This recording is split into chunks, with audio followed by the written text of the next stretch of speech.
Subscribe for more. Full episodes released Wednesdays. So if we went to Brazil today, we've gone from having, very few chiropractors back then, maybe 10 in the whole country, and now we have 2,000 chiropractors. Wow. And they're interestingly, so I was going to say, No. interesting, their strategy was to get chiropractic recognized and legalized instead of going to Congress and having Congress sit down and spend time voting on the rights, I guess, of 20 chiropractors who are educated outside of the country. They said, well, no, let's go to the Ministry of Education and let's start chiropractic programs to build the numbers up to be enough of to warrant Congress sitting down and passing laws. And that's where they're at right now.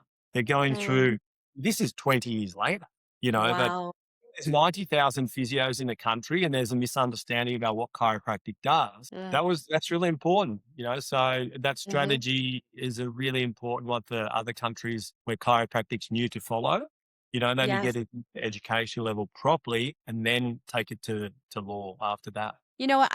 I'm so intrigued by this because I was just talking to a friend who's been practicing in Ghana, and there are no chiropractic schools in Ghana or Nigeria. The interesting thing that we were talking about is that he is revered almost as like a king status. Like chiropractors are the same sort of status as a medical doctor. In fact, it's pretty amazing to me. I was born and raised in the United States. We chiropractors have had our fair share of, oh, you're a snake oil salesman. Oh, you're a less than. Yeah. Oh, what do you do? So interesting that you were a pioneer in getting chiropractic respected in Brazil. Tell me a little bit about what the culture in Australia is in terms of culturally. Are chiropractors respected? Do you think that the population there understands the difference between a physiotherapist and a chiropractor in Australia?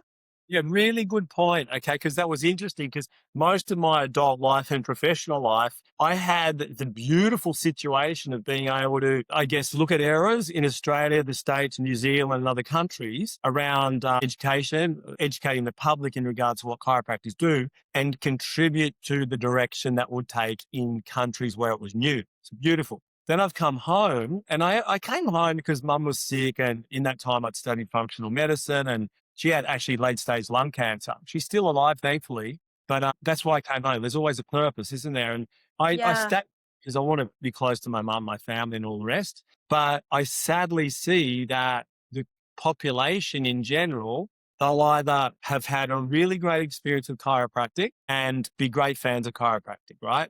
And some of that percentage of people won't know how it works. They'll just know it works. And then there's other ones that I guess because chiropractic is a profession or the chiropractor who saw them on their first or second visit didn't educate them in regards to, hey, the pain is actually good. We're using the pain to find the underlying problem and let's correct that. Then your body will naturally reduce the pain. So that puts a chiropractor in a position where it's quite challenging because they're either going to, the potency and the effect of the adjustment will either be great and the person's going to think, oh, you're amazing.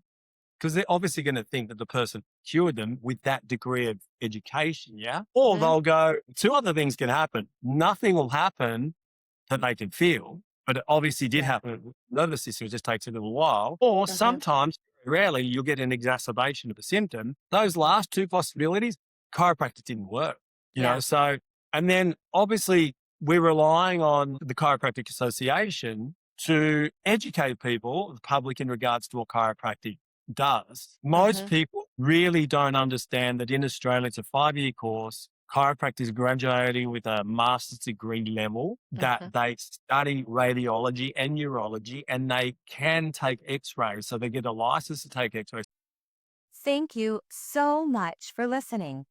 If you've enjoyed this podcast, would you please rate it, review it, like, or subscribe? You can find me on social media at watchyourwellness.com, Dr. Stephanie Wattier on Instagram, or Watch Your Wellness Chiropractic and Massage on Facebook. And I'm so curious where your next conversation will take you.